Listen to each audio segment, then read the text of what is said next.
I think nurturing this culture of success is really the most elusive of the stages that we go through.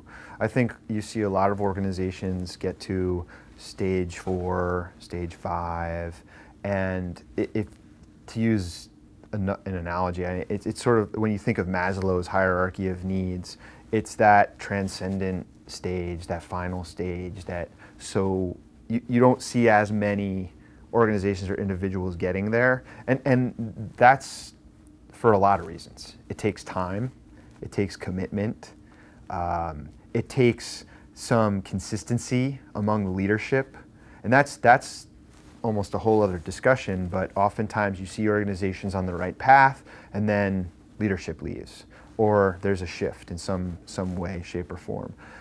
So moving beyond just the reality that this is the more elusive stage, what we're trying to get across here is that there is a manner in which organizations can operate so that they continue to stay at the top. And there's a lot of good examples that relate to this in the corporate world or in sport. I mean, we highlighted the Pittsburgh Steelers. We also highlighted Montgomery County school system in the world of education as organizations that had not only hit a high mark, but really over time managed to kind of plateau at a high level. They're innovative. They're explicit and focused on innovation.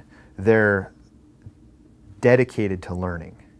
They want to learn, they want to grow, they want to not only learn about themselves and their industry, but they're willing to look out onto other industries. You look at, in the book, we talk about Jerry Wiest, and he's superintendent, was a superintendent of Montgomery County school systems in Maryland, and he wanted to learn, not just about his school system, but he wanted to learn, what are CEOs doing?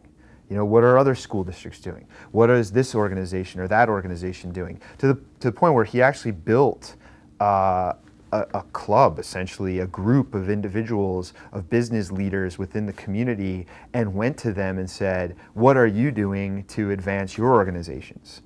He didn't go to other superintendents, he went to CEOs and executives. So I think that spirit of learning is alive and well in these organizations that sustain cultures of excellence. And the other thing they do is they're just very intuitively focused on culture. They understand their culture, and they're constantly trying to develop and advance that entity. And I find that particularly fascinating, and Tony Hsieh of Zappos has talked about this, and other CEOs have talked about this. Schultz of Starbucks have talked about this culture of excellence. And I think that the more leaders just in fact focus on culture, the more opportunity there is to develop and advance and really just keep that plateau of year after year, we're doing well.